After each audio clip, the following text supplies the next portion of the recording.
Bonjour les électrifiés et bienvenue sur Stator. Vous le savez, on fait des essais de voiture et parfois on a un peu de mal à aller vers la voiture qu'on est en train d'essayer. On doit se mettre dans la peau du client parce que nous, franchement, elle ne nous intéresse pas. Et aujourd'hui, on n'est pas du tout dans cette configuration-là. C'est la Mercedes EQS qui nous accompagne et on va faire un tour de lieu avec. On se retrouve au col de Bellevue.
On est arrivé au col de Bellevue. Du coup, c'est rigolo. Alors, il y a des informations rigolotes qui vont sortir de ma bouche là. La première information rigolote, c'est 65 kWh au 100. C'est la consommation du Mercedes EQS sur la montée depuis Saint-Pierre. C'est un record. J'ai vérifié toutes les autres vidéos. Il n'y a aucune voiture qui a consommé plus que celle-là. Elle fait 2 tonnes, plus de 2 tonnes 5. Et on était 3 à bord. Elle a des circonstances atténuantes, on va dire, mais quand même, c'est à noter. Et le deuxième chiffre rigolo, c'est que malgré ça, on est à 82% de batterie. Donc on est encore dans la partie très haute de la batterie. Puisqu'elle a une batterie immense. Mais normalement, les 2 tonnes 5 vont aider dans la régénération. Donc on fera un point en bas sur ce point-là. Mais là, on va profiter du col de Bellevue et du fait qu'il fasse environ moins 15 degrés pour vous présenter l'extérieur de cette EQS. On se retrouve d'abord sur l'avant de cette EQS. Alors, le premier point que j'ai envie de dire, c'est que de là à là, il y a environ 8 mètres. Donc il y a un capot, franchement il y a de la place, mais on ne peut pas l'ouvrir. Donc il doit y avoir des choses hyper secrètes là-dessous. Après, si on redescend un petit peu, on retrouve ici une petite bande chromée sur tout le long.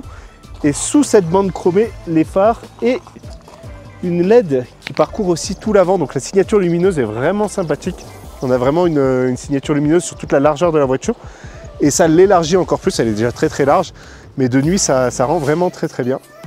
Les phares, on dispose de phares Digital Light, donc évidemment ce sont des feux à LED qui sont assez larges en soi, hein. Sincèrement, ça paraît pas parce que la voiture est vraiment très grande, mais les feux sont vraiment très très larges. Toute la calandre ici avec le logo Mercedes qui est répété au moins 200 fois, le gros logo au milieu, franchement ça rend très bien, ça fait partie de l'ADN de Mercedes. C'est une Mercedes et on la reconnaît très bien. C'est la version électrique de la classe S, elle est sur sa plateforme spécifique, mais elle s'insère complètement dans la gamme Mercedes. Sous le logo, la petite caméra pour la caméra 360. Et cette fois-ci, elle est bien centrée, donc ça c'est très très bien. C'est contrairement à l'EQB où elle était un petit peu désaxée, c'était un peu déstabilisant, mais là c'est vraiment mieux fait. Sur la partie basse, on a des volets actifs qui s'ouvrent et se referment en fonction de la nécessité ou pas de refroidir la batterie. Donc ça c'est parfait pour l'aérodynamisme, parce que cette voiture a un coefficient aérodynamique de 0,2, ce qui était à l'époque en tout cas, à l'époque de sa sortie, un record. Pour finir sur la partie bas, une petite lame, pas très proéminente, mais juste assez pour marquer avec ces petits chromes là, qui rendent aussi également très très bien. Et sur les côtés, ces grosses fausses ouvertures, donc c'est vraiment pour donner un aspect sportif, mais sincèrement ça rend très très bien. En me reculant un petit peu, je vous laisse la regarder de plus près. Moi, l'avant me plaît vraiment beaucoup, il est très très large, la voiture est vraiment campée sur ses roues et je trouve que ça ressort bien. On va passer sur le côté. On se retrouve du coup maintenant sur le latéral du Mercedes EQS. On va commencer par vous parler des jantes. Donc ce sont des jantes en option qu'on a aujourd'hui, c'est des jantes de 21 pouces qui rendent assez bien sur la voiture. Elles sont très très grandes. Hein, je me mets à côté, moi je fais 1m85, elles sont très très grandes, mais comme la voiture est immense, ça lui va très bien. Après en 20 pouces, je pense que ça passerait malgré tout. Si on se recule un petit peu, on retrouve ici le nom du modèle qui est signalé ici. On a un pourtour de vitre tout en aluminium brossé. On va vers un truc où on enlève les chromes sur les voitures. Sincèrement, moi, le chrome ne me dérange pas. J'aime beaucoup ces aspects-là. Ça donne un petit peu de cachet aux voitures. Les poignées de porte donc, sont affleurantes et sont rétractables. Donc en appuyant sur le bouton qui est ici, elles ressortent et, pour se présenter. Donc elles tiennent bien en main. Les rétroviseurs aussi à signaler qui sont assez petits. Alors en fait, il faut une taille normale. Mais compte tenu qu'on a une voiture qui est vraiment très très longue, les rétroviseurs sont assez petits. Ça gêne pas tant que ça, mais j'aurais pas été contre des rétroviseurs un peu plus larges. Après, ça aurait abaissé le coefficient aérodynamique. Sur la partie basse du véhicule, on retrouve encore une fois cette partie en chrome pour souligner, pour donner du cachet au véhicule. On est sur une Mercedes, on est sur une voiture qui se veut vraiment statutaire et elle l'est. Donc on a ces éléments-là pour le rappeler. Et tout en bas, la partie en noir laqué pour donner une fausse impression de hauteur. Qui rend plutôt bien en soi, ça lui donne un petit peu un aspect surélevé. Et malgré ça, ce n'est pas que forcément esthétique, puisque la voiture en elle-même, là dans cette configuration-là où elle n'est pas rehaussée, elle a 13,4 cm de garde au sol, mais elle dispose d'une option qui va pouvoir la surélever de 3 cm et demi. Donc par exemple, pour venir ici au col de Bellevue, on a les trous à l'entrée du chemin, on a pu la rehausser un petit peu et on avait presque 17 cm de garde au sol, donc ça c'est très très bien. Après, en termes de dimension, la voiture, en fait, si je me mets là, je ne peux pas voir le bout parce qu'elle fait 5,22 m de long. Donc, c'est la voiture la plus longue qu'on ait jamais essayée. Elle fait 1,52 m de haut et 1,93 m de large. Donc, aussi une voiture très très large à prendre en compte pour votre garage. Pour finir, sur la partie arrière, on a cette coupe ici qui vient se rabattre complètement. Pas forcément d'aileron, etc. On n'est pas sur une voiture qui se veut sportive, on est vraiment sur une voiture qui se veut statutaire et je trouve que ça rend plutôt bien. On a la trappe de recharge qui est ici sur la droite et ça c'est plutôt gauche. Il aurait fallu la mettre à gauche, ça aurait été plus adroit. Et enfin, le feu qui revient jusqu'ici et on va pouvoir passer sur la partie arrière. Donc on se retrouve sur l'arrière du Mercedes EQS. Sincèrement, je pense que c'est la partie qui me plaît un peu le moins sur cette voiture. En tout cas esthétiquement. Après, ce n'est que mon avis. On a le feu donc, qui recommençait depuis le latéral, comme je vous l'ai dit, qui va continuer sur toute la largeur de la voiture, un petit peu comme à l'avant, pour souligner vraiment la largeur. Cette voiture elle est vraiment très très large. On a des feux à LED avec une signature lumineuse qui est vraiment sympathique, là, avec ces blocs de LED qui sont vraiment bien faits. Les clignotants qui sont, en tout cas sur notre version, malheureusement pas à défilement. On dispose ici d'un léger aileron, mais c'est vraiment pour l'aérodynamisme, c'est vraiment pas pour le sport que cet aileron a été posé. Sur cette partie-là, on a vraiment un effet vraiment très lisse, il n'y a vraiment rien qui a été apposé, c'est vraiment épuré. Si ce n'est le nom du modèle EQS et la finition et la motorisation qu'on a aujourd'hui, à savoir le 450+, c'est la motorisation la plus faible. Et sur la partie basse, encore une fois, cette partie en noir laqué, un petit peu comme sur le latéral, qui vient depuis ici s'élargir pour vraiment donner un petit peu plus de hauteur à la voiture finalement. Et un petit peu comme à l'avant, ces petites grilles chromées qui viennent renforcer le style et la largeur du véhicule. Évidemment, on est sur une Mercedes, on est sur la Mercedes la plus haut de gamme en électrique, donc on dispose d'un capteur de pied. Le coffre, j'ai un seul mot qui me vient là tout de suite, c'est gigantesque. J'ai pas d'autre définition. Donc on dispose d'un coffre qui est de 610 litres. Si je ne m'abuse, c'est l'un des plus grands coffres qu'on ait vu aussi lors de nos essais. Donc le coffre, finalement, il est assez logeable. Hein. On a un coffre qui est très très très long. Voilà, donc on dispose de beaucoup d'espace, il est vraiment bien agencé, il est très carré, il est très cubique, donc ça c'est vraiment bien pour pouvoir charger les éléments à bord. Donc en termes de disposition, on a une lumière de chaque côté pour éclairer la nuit, un petit filet de rangement ici pour mettre les effets. En plus au fond il y a aussi de la moquette, c'est moquetté de partout, donc ça ne fera pas de bruit, il n'y aura pas de bruit quand les éléments vont bouger à l'arrière. Un petit sous-coffre, enfin petit. Oui, non, parce que c'est pas le mot petit, hein, il est assez profond finalement, sous-coffre, quasiment la longueur de mon avant-bras. Donc on a de la place pour ranger les câbles. On a le plus gros what the heck is this thing que j'ai jamais vu. Hein. Donc la voiture fait 2,5 tonnes, donc pour la tracter il faut pouvoir avoir les éléments compatibles. Et on dispose de 4 crochets ici, c'est du solide, hein, c'est en métal pour arrimer les différents effets. Un petit crochet ici pour les sacs de course, donc ça c'est vraiment bien de chaque côté. La plage arrière, elle est sur ce design là, donc ça je trouve ça plutôt intéressant, donc ça permet d'avoir vraiment toute l'ouverture du coffre de disponible, vu qu'elle se lève avec le coffre, c'est très bien. Ça évidemment, bon, on peut le retirer pour maximiser encore l'espace. Et le siège, il se rabat en 40-20-40, ce qui permet de disposer d'une trappe à ski nautique.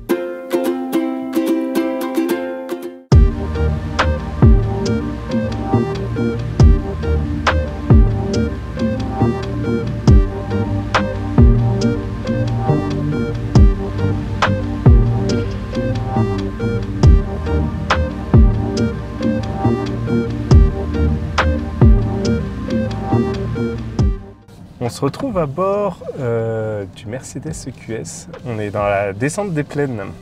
Donc, c'est la deuxième Mercedes qu'on fait. On avait fait le QB il y avait quelques temps. Allez voir la vidéo, vous avez l'habitude. Mais là, du coup, je suis un petit peu plus habitué avec le système de régénération. Donc, on a un petit peu le même système que dans le QB, à savoir les palettes au volant qui vont vous régler la régénération sur 3 niveaux différents. Enfin 4 avec le niveau intelligent. Donc, on a soit aucune, soit normal, soit fort. En fort, la régénération est très bien. On a un bon ressenti, donc on n'a pas besoin d'appuyer sur le frein pour prendre les plaines, malgré le fait que la voiture fait 2,5 tonnes, elle freine très fort dans les virages. Par contre, sauf si j'ai pas trouvé la commande, mais j'ai pas trouvé comment avoir la régénération jusqu'à l'arrêt. Donc là, si je lève le pied, on va ralentir très fort, et ensuite arriver à 15-16 km/h, là on est à 15, la voiture se met à ramper. C'est un peu manquant, c'est dommage parce qu'en soi c'est possible, hein, la voiture elle régénère si fort que même dans les plaines c'est possible de l'arrêter juste avec la régène. Mais ils ont décidé de ne pas mettre cette option là en place, c'est un petit peu dommage, ou alors je ne l'ai pas trouvé. Ensuite, en termes de virage, alors on est sur une voiture qui fait à peu près 2 Twingo de long, voilà, donc en plus c'est pas loin d'être vrai. Donc la voiture est vraiment très longue, 5,22 m, c'est la plus longue voiture que j'ai conduite à ce jour en tout cas. Mais malgré tout, les virages des plaines se passent très très bien. Là on a pris une courbe un petit peu serrée, ça s'est très très bien passé. Je ne dépasse pas du tout sur la voie d'en face, pour la simple et bonne raison que les roues arrière sont directrices. Donc du coup, dans les plaines, c'est parfait. Et en manœuvre également, là tout à l'heure sur le col de Bellevue, quand on a fait notre demi-tour, et ça s'est très bien passé puisque les roues arrière directrices diminuent le rayon de braquage. Et ça, c'est franchement bien pensé, surtout sur une berline aussi longue que cette EQS.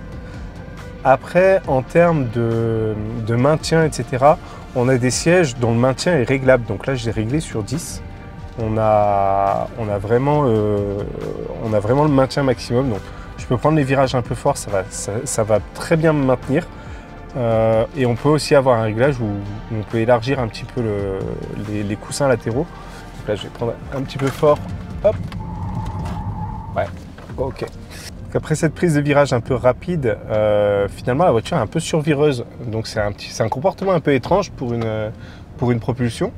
Mais là, c'est le cas. Après, c'est pas une voiture de sport. On est sur la version 450+, donc c'est la version la moins bien motorisée, entre guillemets. Donc il y a des chevaux, mais il y a aussi également beaucoup de poids. La voiture fait plus de 2,5 tonnes. Donc si vous voulez avoir les sensations d'une sportive, ce sera plutôt l'AMG 53 qui sera votre destination. Mais là, sur celle-ci, on est vraiment plutôt typé confort. Et pour le coup, en termes de confort, elle fait tout à fait le job. Là, on sort des plaines. De la première partie des plaines, on a pris tous les virages, très bien maintenu, le siège hyper confortable. On est vraiment sur une voiture qui est typée confort et pas forcément sportive, même si elle a assez pour pouvoir remonter les plaines à allure correcte et dans un confort encore une fois, sans équivalence.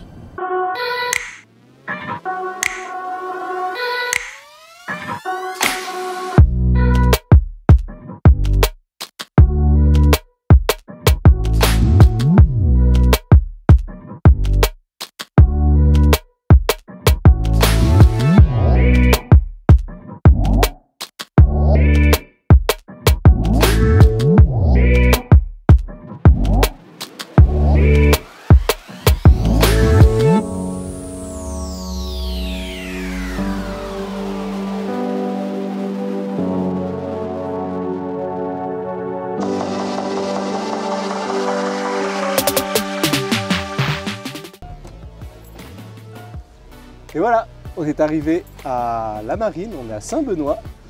Et je voulais vous illustrer un petit peu la taille du coffre. Hein. J'étais assis pépère et ça passe large. Petit point conso comme d'habitude. On a parcouru jusqu'à présent 63 km depuis Saint-Pierre. Et on est actuellement à 23,7 kWh au 100. Donc une consommation, c'est même plus élevé là, c'est au-delà de ça. Sincèrement, la consommation est très grande, mais après la voiture est aussi très grande. Et par contre, le point positif, c'est qu'on est à 87% de batterie. Et là, on va profiter du cadre pour vous présenter l'intérieur de cette EQS. Vous me suivez? Et voilà, on se retrouve à bord du Mercedes EQS et on va commencer par l'allumer, parce qu'il fait chaud à Saint-Benoît. Je vais commencer par vous parler de ça. Effectivement, on le voit, il y a une mise à jour qui est disponible pour les suspensions pneumatiques, pour information. Donc cela prouve que effectivement la voiture, elle est bien connectée à Internet et on a l'application qui va pouvoir la suivre à distance. Et en plus, on peut bien faire les mises à jour à distance, donc ça c'est très bien.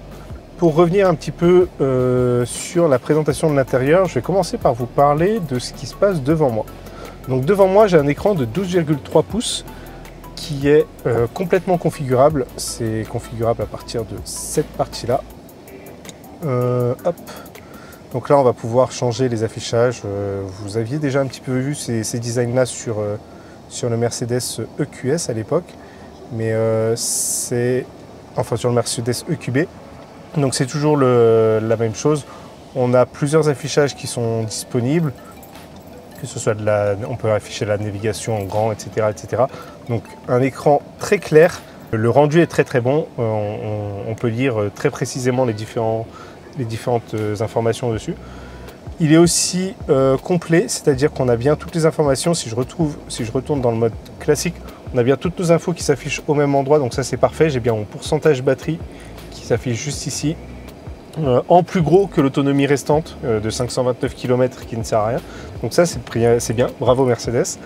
Et sur le côté, on a le power meter avec l'affichage de la vitesse ici. Et j'ai un rappel de la vitesse juste là pour la voir écrire en chiffres complets. Donc ça c'est parfait. On peut évidemment changer les affichages qu'on peut avoir sur cet écran-là. Tout ça, ça va se passer avec cette partie-là du volant. Donc le volant, en fait, finalement, il est en 4 parties. On a cette partie-là qui va commander l'écran qui est ici. On a ici l'écran, la partie qui va concerner le régulateur adaptatif. Donc ça, on en reparlera sur la 4 voies. Là, c'est la partie média où on va pouvoir forcer, baisser, lancer la commande vocale qui fonctionne très bien. Un bouton de raccourci configurable et le téléphone. Et ici, c'est le point fort de Mercedes. C'est ça là, si toutes les voitures pouvaient l'avoir, et ben toutes les voitures seraient parfaites. Avec cette partie-là, en fait, je vais pouvoir régler, je vais pouvoir jouer avec mon écran latéral pour pouvoir bouger les différents éléments et aller voir le bouton Home qui va vous permettre d'afficher ce menu en grand et qui va vous permettre d'ouvrir toutes les commandes qui sont disponibles dans cette Mercedes EQS. J'apprécie vraiment ce petit raccourci qui est là pour éviter d'avoir à aller toucher l'écran avec le doigt pendant qu'on conduit, c'est vraiment parfait. Donc l'écran qui est là, lui, fait un peu plus de 17 pouces. Un écran qui est relativement grand, avec énormément de fonctionnalités. Et vous savez quoi? Aujourd'hui, on va tous les faire. Donc, dans Mercedes EQ, on a la disposition... Non, pas du tout, on ne va pas toutes les faire, il y en a des centaines et des centaines. On va passer sur les principales, celles qui m'ont semblé importantes. Mercedes EQ, c'est important parce que ça vous permet de gérer votre charge. Ici, on voit afficher 73 kW max, c'est très bien. C'est la puissance max que la voiture accepte à l'heure actuelle. Comme on est plutôt haut en pourcentage, on ne va pas accepter la puissance max que la voiture peut faire. mais il nous affiche quand même à combien on est limité, et ça c'est très très rare dans les véhicules de nos jours. On a les autonomies qui s'affichent ici, et ici le petit graphique de consommation qui est aussi assez bien rendu, puisque depuis notre départ on voit comment est-ce qu'on a consommé en instantané. Sincèrement, une interface qui est plutôt bien faite. Ensuite, toujours dans le menu, on a ici toute la partie confort qui va régler les sièges massants, la position des sièges, etc., etc. Quand on achète cette voiture, on a énormément d'options qui viennent de base avec la voiture. Et en fonction, on peut avoir ou pas besoin de ces options. Il y a certaines personnes qui n'aiment pas le régulateur adaptatif. On peut tout désactiver dans ces menus-là. Et la désactivation, elle reste et on n'a pas besoin de le refaire à chaque fois. Donc ça, c'est vraiment bien pensé. Ensuite, évidemment, les menus classiques, le téléphone, la radio, Android Auto. À noter qu'Android Auto est sans fil, puisque là, vous le voyez, il n'y a pas de fil connecté et pourtant mon téléphone est bien connecté. Donc évidemment, Apple CarPlay également fonctionnera sans fil.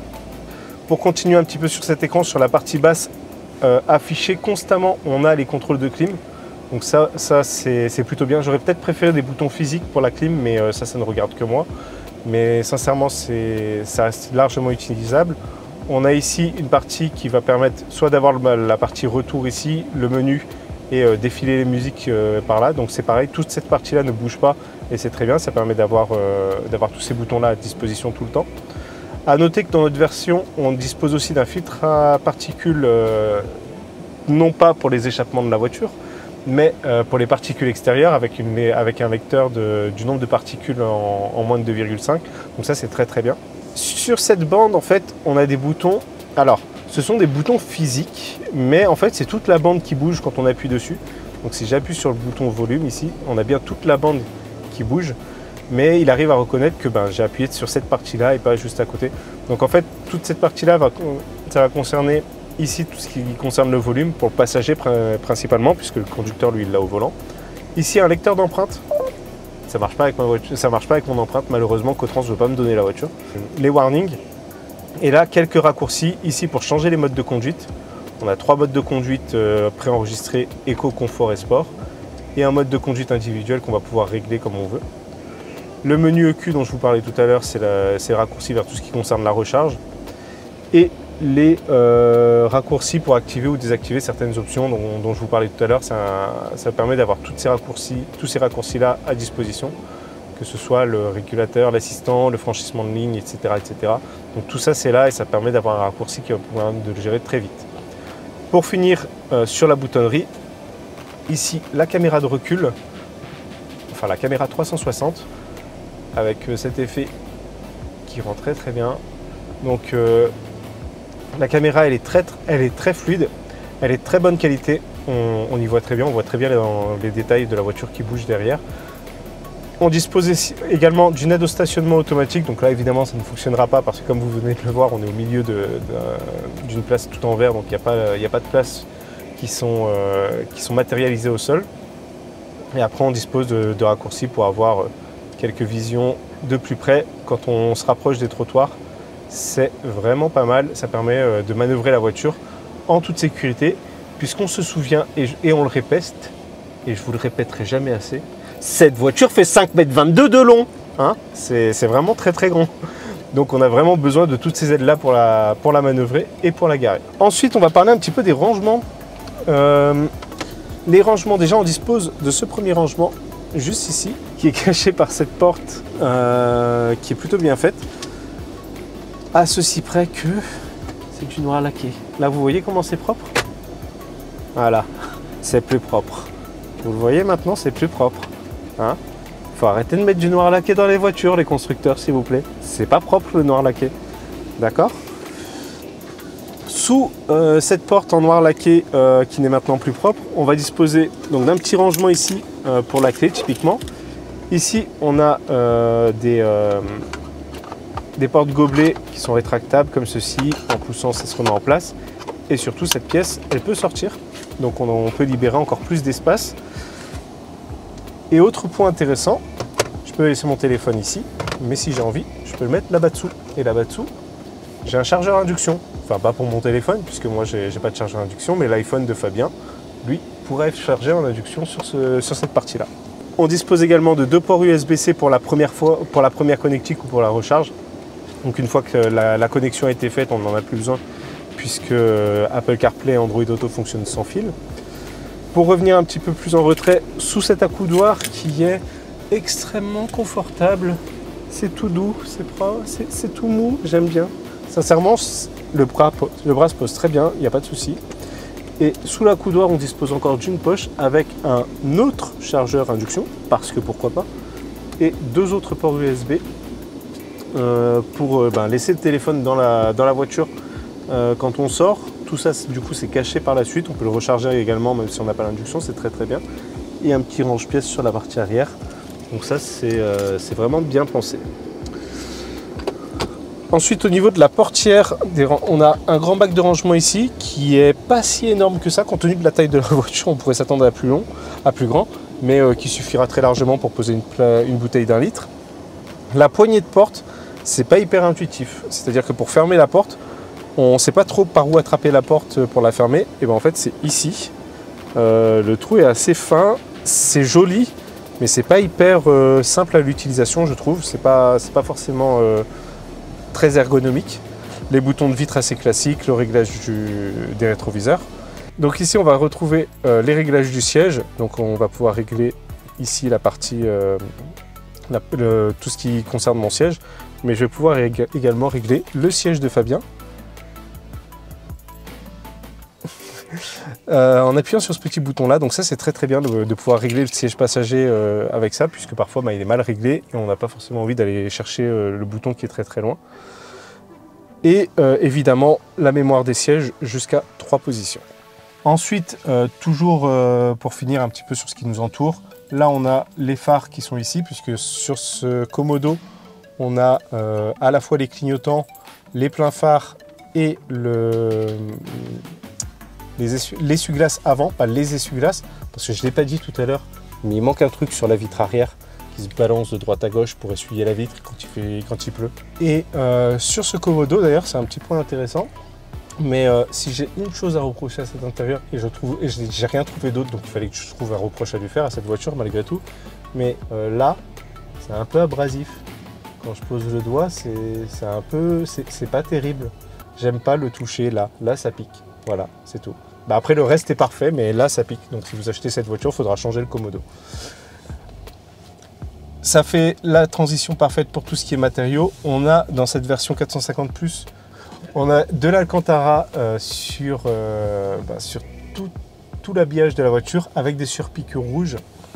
Donc cet Alcantara, il va sur la planche de bord jusqu'à la porte et il redescend ici au niveau de l'accoudoir à gauche pour le conducteur. Sur la contre-porte en elle-même, c'est en Alcantara. Donc tout ça, c'est vraiment doux, c'est vraiment mou. Il y a vraiment, les matériaux ont été très bien travaillés. Sauf sur la partie basse de la porte où là, on a un petit peu de plastique qui est légèrement moussé en plus. Sincèrement, même là, ils ont poussé jusqu'à mettre de la mousse ici. Donc en soi, on s'y attendait, on est dans une Mercedes et des matériaux très nobles. Devant nous, on a de la boiserie. Tout ça a été fait avec des matériaux en grande partie recyclés. C'est pareil, le bois a été utilisé, a été fait à partir de bois qui poussent de manière éco-responsable, etc., etc. Donc c'est des points importants et c'est des choses que les constructeurs mettent de plus en plus en avant dans leur voiture et c'est très très bien. On dispose de matériaux nobles, on dispose de matériaux de qualité, on a un vrai ressenti quand on touche à tout ce qui nous entoure, mais tout ça, ça reste quand même des matériaux entre guillemets de seconde main et c'est une très bonne chose d'avoir poussé ces choses-là, puisque les voitures électriques sont censées préserver l'environnement, leur construction doit être aussi faite de manière la plus éco-responsable possible. Pour finir, sur cet avant, je voulais vous parler des aérateurs. Les petits aérateurs en forme de turbine d'avion, je trouve ça parfait. Et ici, ils ont été très bien intégrés. On les voit à peine. On va passer à l'arrière pour 20 derrière 20.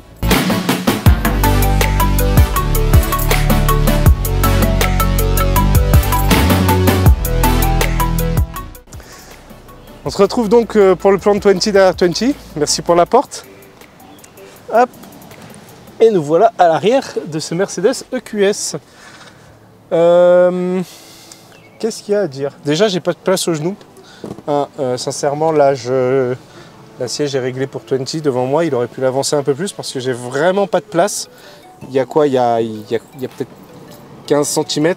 Je m'attendais à avoir au moins 55. Donc, non, bien sûr que non, évidemment. Il y a énormément de place à l'arrière de cette EQS. Les pieds qui passent sous le siège en plus, on est vraiment bien posé. Avec une voiture aussi longue, évidemment que les places arrière ont la part belle. On dispose avant tout d'un coussin là derrière la tête. Je vous montre ce petit coussin là, il est parfait. Je peux rester sur ce siège pour le restant de mes jours. Sincèrement, on en a fait des voitures, des places arrière de voitures, et là juste ce petit détail, parce que le reste c'est pas forcément enfin en tout cas sur la version qu'on essaye, il n'y a pas forcément beaucoup plus de choses que sur les voitures qu'on essaye habituellement. Mais ce petit coussin là, il est vraiment très bien. Les sièges sont aussi tout en cuir comme à l'avant, donc hyper confortable. On dispose d'un accoudoir ici avec ici un petit rangement où on va pouvoir glisser le téléphone si besoin. Et si on rappuie, les porte-gobelets qui sortent. Tout ça c'est vraiment très joli. Cette cinématique, je vous en parle pas hein, messieurs dames, regardez-moi ça. Hop. En termes d'espace pur, je suis très bien assis. La place latérale est vraiment large. Je ne dépasse pas du siège, pourtant je suis toujours assez peu svelte. Hein. Je vous interdis de rire. Je fais toujours 1m85. En garde à la tête, ça passe, mais c'est pas faramineux. Après, la voiture est plutôt basse, donc on s'y attendait un petit peu. Les genoux remontent un petit peu. Ça, il faut le faire remarquer. Sous mes pieds, j'ai la batterie, donc forcément, c'est le cas. Mais là, voilà. Si je devais trouver un petit point négatif pour cette arrière, on a les genoux un petit peu remontés. On n'est pas comme ça non plus, mais c'est quand même à signaler. Une petite poche devant moi pour ranger un petit peu les éléments. Ici, les ports USB-C, on a l'habitude. Ici, un réglage de la climatisation, et ça aussi c'est assez exceptionnel pour le signaler.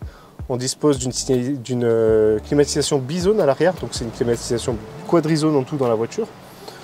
Au niveau de la portière, un petit peu les mêmes matériaux qu'on a devant. On retrouve la même boiserie ici, de l'Alcantara sur la contreporte, sur l'accoudoir, etc., etc. Le système audio Burmester qui est aussi naturellement disponible également à l'arrière, qui est très bon, on en reparlera. Après, pour terminer ce petit point sur l'arrière, on va parler un petit peu de la place centrale. Hop, je me décale. Donc on a un tout petit tunnel central qui est vraiment pas haut, donc ça c'est pas dérangeant en soi. La voiture est si large que mes pieds rentrent sur le tunnel, donc ça c'est assez rare, je peux les mettre droit sans aucun problème.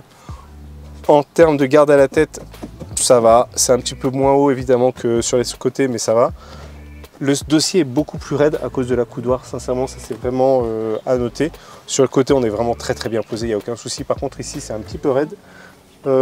Après, malgré ça, en vrai on pourrait largement traverser, enfin faire le tour de l'île à 5 dans la voiture, en 5 adultes dans la voiture, en étant assez bien installé à l'arrière, il n'y aurait pas énormément de soucis. Pour finir, on dispose d'un toit panoramique, donc la partie avant peut s'ouvrir, ici à l'arrière c'est pas le cas. Donc le rideau peut se fermer, ça va occulter un petit peu quand le soleil tape très fort, mais en soi la vitre, elle est même pas chaude.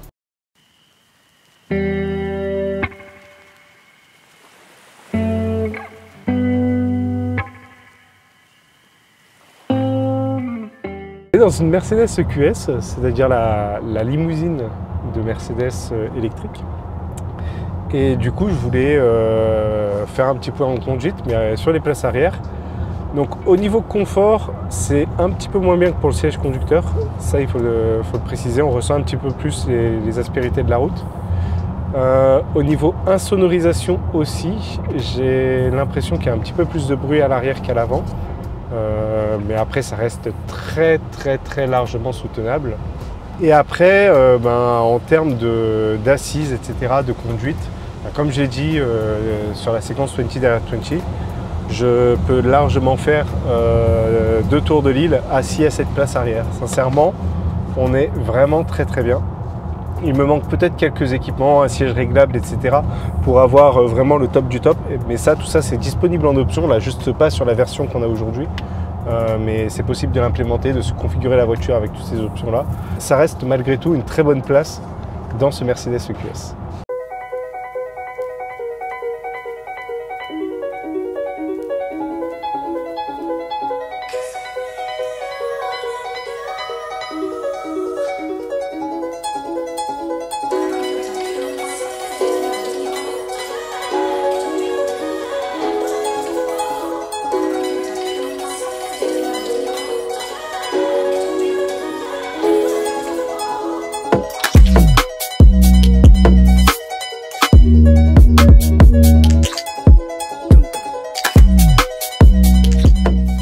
Nous voilà arrivés au spot de la tortue, on est juste à côté de Kélonia.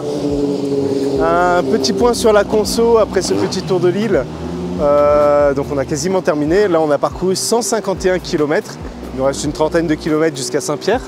La consommation, elle s'est stabilisée à 21,1 kWh au 100 et on est actuellement à 72% de batterie. Donc une consommation plutôt haute, comme je l'ai déjà dit, mais la batterie aussi reste assez haute.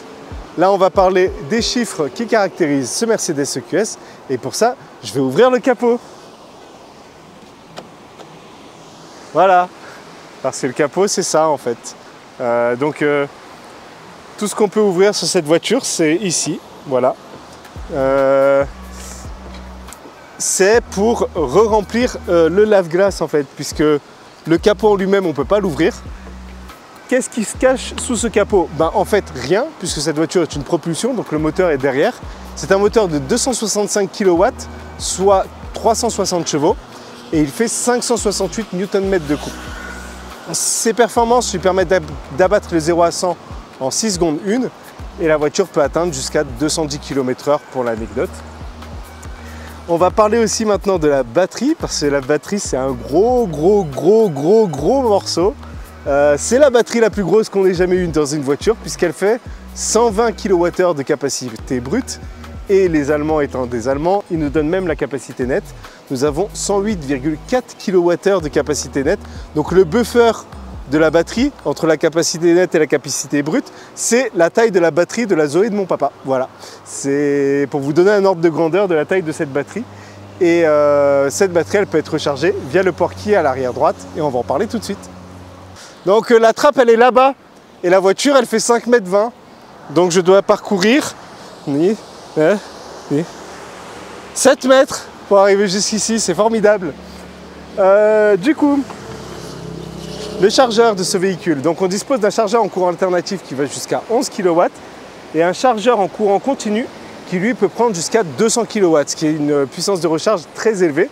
Mais vu la taille de la batterie, on va voir que finalement c'est nécessaire. Puisque avec le chargeur fourni dans la voiture, donc sur une prise renforcée, le chargeur il fait seulement 8 ampères. Donc pour faire le 0 jusqu'à 100% sur une prise, il vous faudra 60 heures. Pour faire le 0 jusqu'à 100% sur une borne à la maison en 7 kW, il vous faudra environ 14h30. Pour faire le 0 jusqu'à 100% sur une borne en 22 kW, lui il n'en prendra que 11 et il vous faudra environ 11 heures pour faire le 0 à 100%. Ensuite, sur les bornes à courant alternatif, pour faire de 0 à 80% cette fois, sur les bornes à 25 kW, il vous faudra environ 5h30. Sur les bornes en 50 kW, il vous faudra environ 2h15, toujours pour le 0 à 80%. Sur les bornes en 100 kW, comptez à peu près 1h15. Et enfin, sur les bornes en 150 kW, les plus rapides sur l'île, lui, il acceptera toute la puissance et il vous faudra environ 45 minutes pour passer de 0 à 80%.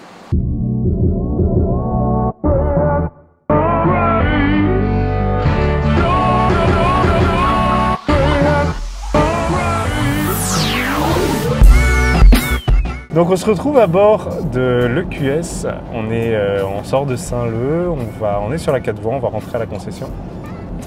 Et on va faire un petit point sur la conduite sur 4 voies justement. Donc je vous ai déjà fait le point de ce qui se passe derrière. Sur l'avant, franchement c'est beaucoup mieux en termes de bruit de roulement. Là je tends l'oreille et effectivement il y a une vraie différence par rapport à l'arrière. À l'arrière, c'était loin d'être très agréable, très loin d'être désagréable, mais il fallait trouver quelque chose à dire. Et là, à l'avant, pour le coup, on n'a plus grand chose à dire. Peut-être un petit peu de bruit d'air, mais vraiment très léger. Et là, je pense que c'est surtout le fait que les pneus sont enfin les roues sont en 21 pouces. Avec les roues en 20 pouces, on entendrait beaucoup moins la route. Et ce serait vraiment le calme plat. Ensuite, en termes de sono, on dispose du système sono de Mercedes, le système Burmester, qui est très très bon. C'est pas le meilleur des meilleurs qu'on ait jamais essayé, mais il est largement au-dessus de ce qu'on essaye là, habituellement, et c'est assez normal vu la qualité et le statut de cette voiture. Donc très bien, même à écoute un peu fort, ça rend très très bien. Donc finalement cette voiture, c'est vraiment sur la 4 voies qu'elle trouve son juste titre, sa vraie valeur, puisque sur ces routes un peu larges où on peut accélérer tranquillement, on découvre vraiment l'intérêt de cette voiture-là. Finalement, c'est une voiture faite pour l'autobahn, rouler à 200 km/h sur des routes illimitées en ligne droite. Ça se passe vraiment très très bien. Même ici à La Réunion, à 110, on n'a vraiment rien à lui reprocher. Finalement, ce qui fait le plus de bruit, là, en fait, je l'écoute, c'est la climatisation. Voilà, et elle est réglée sur le plus faible possible. Donc, très très bonne insonorisation, très bon confort. On a les sièges ventilés qui tournent, on est vraiment très très bien installé. Et on pourrait largement faire des allers-retours, 3 ou 4, 5 allers-retours entre Saint-Denis et Saint-Pierre sur la 4 voies tout le long, ça se passerait très très bien. Pour ce qui est des aides à la conduite maintenant, évidemment on est sur une Mercedes EQS, donc on a absolument toutes les aides à la conduite qui sont disponibles. On a le maintien en voie automatique, donc là effectivement je lâche les mains, la voiture se maintient toute seule. Si on lâche les mains trop longtemps, ce qui se passe, c'est qu'elle va s'arrêter progressivement s'il y a un comportement très sécuritaire finalement, parce que généralement quand on lâche les mains trop longtemps, c'est que le conducteur a eu un problème. Donc au lieu de l'envoyer dans un arbre ou dans un mur, on va maintenir la voie et arrêter la voiture progressivement en mettant les warnings. Et l'appel de détresse se déclenche automatiquement, donc ça c'est très très bien. Ensuite, au niveau des autres aides de conduite, on a évidemment les phares automatiques, les essuie-glaces automatiques. Je ne sais même pas pourquoi je le dis sur une voiture à plus de 100 000 euros. Par contre, je ne l'ai pas dit encore, mais les feux sont matriciels. On a des feux matriciels, donc vous êtes habitués, ça éclaire qu'une partie de la route en fonction du trafic venant. Et ça évite d'éblouir les autres utilisateurs de la route tout en restant en plein phare. Donc ça, c'est vraiment bien. Donc on dispose également des capteurs d'angle mort qui s'allument en rouge quand il y a quelqu'un dans l'angle mort et qu'on met le clignotant. Donc ça c'est toujours pareil, pour la sécurité c'est vraiment optimal. Et après bah, évidemment caméra de recul, etc. Il y a vraiment absolument tout sur ce véhicule. La liste des options est immense et de toute façon elle est personnalisable. Ensuite, pour finir sur ce point en conduite, là on profite de passer sous le tunnel, vous le voyez. L'éclairage d'ambiance est vraiment très joli et il court sur tout le long de la voiture. On en a aussi même ici. Et enfin, un dernier mot, on dispose d'un affichage tête haute qui est vraiment large, sur lequel on a beaucoup d'informations qui s'affichent, que ce soit au niveau de la conduite, donc le régulateur, etc. L'affichage des panneaux, puisqu'évidemment on a la lecture du panneau, mais on a également la carte qui s'affiche, puisqu'on a le GPS bien évidemment dans ce véhicule. Et aussi, point intéressant avec le GPS, il y a également les stations de recharge qui sont reconnues ici à La Réunion. Donc si vous avez besoin de vous recharger, la voiture pourra vous indiquer des points pour vous recharger. En tout dernier, on a le toit ouvrant, voilà, qui s'ouvre comme ceci, qui libère vraiment beaucoup de luminosité, je vous en ai déjà parlé. Mais ça en conduite c'est vraiment top, sauf en ce moment puisqu'il fait très très chaud. Mais malgré tout, il n'est pas si chaud que ça, donc il est bien isolé. Sur ce véhicule, on dispose également de la commande vocale, je vous en ai parlé tout à l'heure. Mais finalement, elle est assez naturelle, on n'a pas besoin de trop articuler. Hey Mercedes? Oui, s'il vous plaît. Ouvre le store du toit ouvrant. D'accord, j'ouvre le store du toit ouvrant. Enfin, la parole est assez naturelle, mais là il fait un peu chaud, donc on va plutôt lui demander de le refermer. Hey Mercedes? Oui, s'il vous plaît. Ferme le store. Très bien. Je ferme le store du toit ouvrant.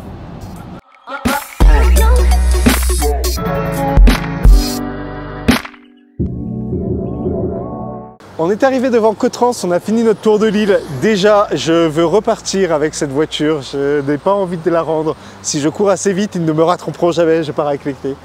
On a parcouru aujourd'hui 187 km et on est arrivé ici avec une consommation de 20,8 kWh au 100, mais aussi et surtout avec une batterie chargée à 66%. Donc on a utilisé un tiers de la batterie pour faire le tour de l'île.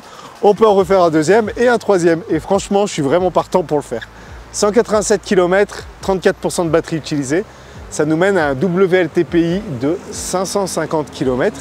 Finalement, ce qui a vraiment pénalisé ce WLTPI, c'est la montée jusqu'au col de Bellevue. Sur la montée, on a eu une consommation vraiment très élevée qu'on n'a jamais réussi à rattraper sur la 4 voies, même si sur la 4 voies, il faut le dire, elle consomme quand même beaucoup moins. On était entre 19 et 20, voire 18 dans certains points. Donc en faisant que de la descente, ou en faisant que du plat plutôt, vous allez avoir une autonomie plutôt autour de 600 km que de 550. Officiellement, son WLTP est de 666 km. Je pense qu'il est atteignable en roulant sur du plat et à des vitesses en dessous de 90. Maintenant, on va parler un petit peu des tarifs qui caractérisent ce Mercedes EQS. La version qu'on a utilisée aujourd'hui, donc c'est la version 450+, avec ses 333 chevaux en propulsion. Elle est affichée à 157 900 €. Donc on vous affiche comme d'habitude les équipements principaux. À savoir que sur le modèle qu'on essayait aujourd'hui, il y a des équipements supplémentaires par rapport à ce tarif de base. Et donc on avait à peu près 9 500 € d'équipements supplémentaires, que ce soit au niveau des jantes, on avait des jantes 21 pouces au lieu des 20 pouces, ou par exemple des roues arrière directrices qui sont aussi en option. La deuxième version en 580+, on est sur une version intermédiaire qui est en 4 roues motrices, qui va proposer 523 chevaux. Donc là on commence à avoir une puissance intéressante, s'il lui en manque un tout petit peu. Les 523, je pense que ça devrait commencer à suffire. Cette version de 523 chevaux, on va être à 193 000 €. Et enfin, on va avoir la version AMG 53 qui, elle, affiche 658 chevaux. Et là, enfin, on parle d'une puissance juste décente pour les 2,5 tonnes du véhicule. Et cette version AMG 53, donc la plus chère, elle est affichée à 198 000 € hors option. En tout cas, aujourd'hui, c'était 20. Pour l'essai de ma voiture en fait, hein, j'ai toujours voulu conduire cette voiture, je suis très content d'avoir pu réaliser cet essai aujourd'hui. Tout ça c'est grâce à vous, donc merci à vous les électrifiés, merci de vous abonner, merci de donner de plus en plus de poids à la chaîne. On a encore beaucoup d'essais à venir dans différentes concessions, mais surtout dans celle derrière nous. Mercedes a vraiment toute sa gamme qui est électrifiée, donc les essais vont tomber les uns après les autres. Tout ça c'est grâce à vous, merci beaucoup pour votre soutien, abonnez-vous. Partagez la vidéo, commentez la vidéo, ça donne beaucoup de visibilité les commentaires. Donc n'hésitez pas à poser vos questions et on se retrouve très vite pour un prochain essai. À bientôt les électrifiés.